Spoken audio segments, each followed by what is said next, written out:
Hey guys, this is God of Politics and welcome back to a brand new video. But before we get started with this video, please like this video and subscribe to the channel. Also join the Discord that is linked down in the description.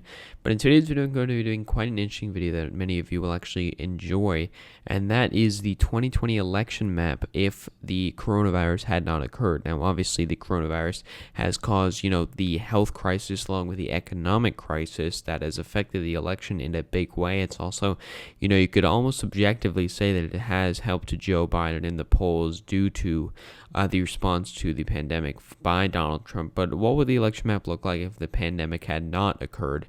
How would Donald Trump be in a better position? Sure, there'd most likely be a better economy, but how would that affect the election map?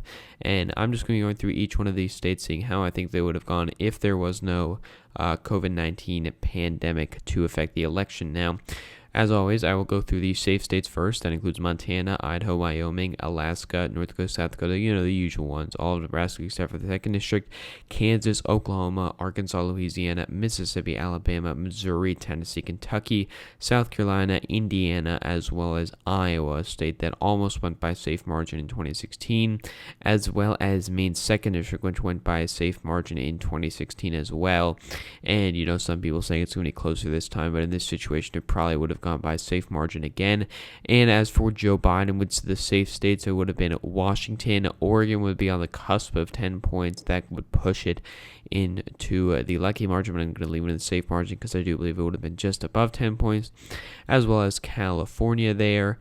As well as the state of Illinois, Hawaii, and then most of the Northeast, New York, Vermont, Massachusetts, Connecticut, Rhode Island, as well as New Jersey, Maryland, Delaware, and D.C., and Maine's 1st District, which puts the overall map at 183 safe electoral. It's kind of the benchmark we've seen for Joe Biden here, and then 126 actually for Donald Trump, adding West Virginia there. 126 actually, again, Utah, so 132 safe electoral votes for Donald Trump there. And getting into these likely margin states, first, a big prize for Donald Trump is the state of Texas. If you look at the state of Texas, it went by 9 in 2016, assuming you would have had a good economy and, Donald Trump didn't have the same kind of unpopularity that he does now. He could have won it by, around 7 percentage points, which I could see as completely plausible in this scenario, which would have given him a likely margin victory in the state of Texas. And that's actually all of the likely margin states. For the Democrats, however, for Joe Biden, I do believe he would win Colorado and New Mexico by likely margins. If you look at Colorado, it went by around 5.5 percentage points in 2016, and New Mexico went by about 8. I do believe they'd go by probably similar margins because these are states that are trending blue, but Donald Trump would be more popular, especially than what he was in 2016. Joe Biden would not be the ideal candidate for this scenario. Donald Trump would be pretty popular with the economy, things like that, which could help him in these states and kind of stopping or at least bucking the trends for this election, which would keep them in the likely column, as well as the state of Virginia. I do believe Virginia would go by a likely margin. Virginia is a state that is trending blue. It's been trending blue for a while, and I do believe it's going to continue to trend blue regardless of what Donald Trump does. And especially with the situation we have now, Donald Trump is going to lose it by quite a big margin there. Getting into these lean margin states, however, first, I do believe for Donald Trump, he will win the state of Georgia by a lean margin. Georgia is a state that is trending blue overall, and it barely went by a likely margin in 2016. I do believe there still would be a narrow trend towards the Democratic column in this scenario because the Atlanta suburbs are still trending towards the Democrats, and Republicans are still somewhat maxed down these rural areas, but they would do a lot better than they will do in this scenario due to the fact that there's going to be a good economy. And that's kind of the main point of this. There is going to be a good economy in this scenario in all likelihood, which is going to help Donald Trump because that's one of the reasons he was doing so well in the polls earlier, because there was a good economy. And now you have a situation where the economy is not good. That's part of the reason why Donald Trump isn't as popular anymore. But getting back to the main point, forgot Ohio. Ohio would also go by a likely margin to Donald Trump here, putting him after the likely states at 188. But yes, Ohio would also be a state going by likely margin, probably by, just under 10 percentage points there. Just forgot about that state. The next state after the state of Georgia will be the state of North Carolina, which I do believe would go by a lean margin. This is a state that I do believe would be on the cusp of going by around 5 points. It's kind of stayed stagnant in terms of the trends. Overall, I do believe there might be a little bit of a trend towards the Democratic column, but it is the state that I do believe in this scenario would have been going to Donald Trump quite easily, as well as the state of Wisconsin. This is a state that's been trending towards the Republican column, you could say, faster than most of the rest of the Rust Belt, except for Iowa, Indiana, Ohio. But this kind of, these four northern states here, it's trending red the fastest, in my opinion. And I do believe that that would have helped Donald Trump in this scenario by winning Wisconsin by lean margin.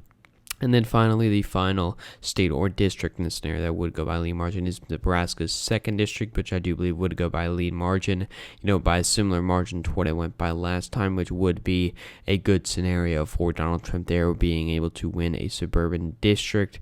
And then for Joe Biden, the only state he would win by a lean margin is actually Maine at large, which I do believe he would win by a lean margin, basically by the same margin Hillary Clinton won it by, which was around 3 percentage points there, which, would not be too impressive for him, but it would be a victory that he would get nonetheless. So after the lean margin states, Donald Trump is at 230 electoral votes, Joe Biden is at 212 electoral votes, and getting into these tilt margin states, the first tilt margin state I do believe would be the state of Nevada. Nevada is the state in which, again, you have a high Latino population, a very liberally skewed electorate, and Joe Biden would have struggled with those voters. Donald Trump could have capitalized on some of those trends you're seeing in Clark County, where it's getting a little bit more Republican, and I do believe that that would have helped him get Nevada's 6 electoral votes there, as well as the state of Arizona. Arizona is a state that I do believe would have been very close regardless. If you look at 2016, Donald Trump won this state by 3.5 percentage points.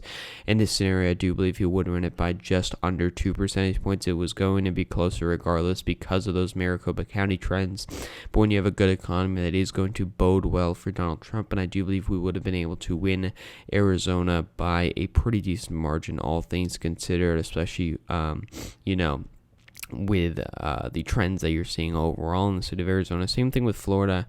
I would put Florida at a lean margin, but it's always really close regardless of what happens. Even if you look at 2008, when Barack Obama won by a huge margin, he only won Florida by, just above 2 percentage points. And so that's part of the reason why Florida is going to be in a tilt margin. I do believe it would have gone by just under 2 percentage points here, but Donald Trump would have been able to comfortably win it. It is now his home state as well. And again, with a good economy, it would have been very, very beneficial to him.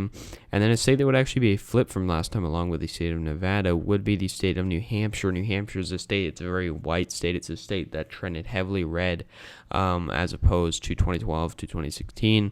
They have a Republican governor. They have, Republicans do have a strong presence in this state as opposed to, say, Vermont, which is the sister state of this. And so I do believe that New Hampshire would have gone to Donald Trump in this scenario. It would have been very narrow, but I do believe he would have narrowly won it there. Same thing with the states of Michigan and Pennsylvania. He would have won a lot of states by very close margins. These, I do believe, would have been the very, very narrow states here. They would have been the narrowest states of the night, along with what they, same thing as what they were in 2016. If you look at 2016, Michigan was the closest by the margin, 0.2 percentage points, Pennsylvania, 0.7 percentage points. And so that's one of the things that I think you'd be seeing again. Michigan would, go by a couple thousand votes. Pennsylvania, again, would go by a couple thousand votes because, Michigan is traditionally a blue state run by Democrats. Pennsylvania is a state that, again, is traditionally run by Democrats. A Democratic senator, a lot of Democratic congressmen. Joe Biden has connections to the state. He was nicknamed the third senator. All of those things considered would help him be very close in Pennsylvania. But I do believe in this scenario, Donald Trump would have very, very narrowly won it.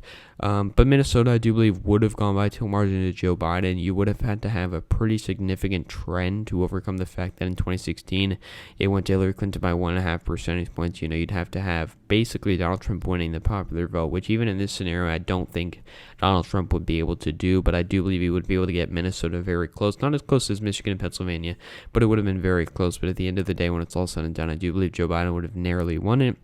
And then looking at the overall election map here, Donald Trump is at 316 electoral votes. Joe Biden is at 222 electoral votes.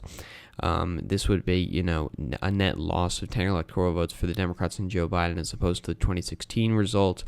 It would have been pretty disappointing, but also kind of expected due to the fact that you would have had most likely a roaring economy that is now not existing because of COVID.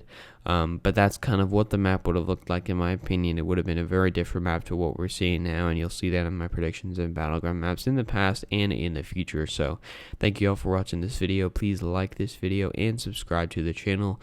Also join the Discord that is linked down in the description. So thank you all for watching this video again, and I will see you guys later.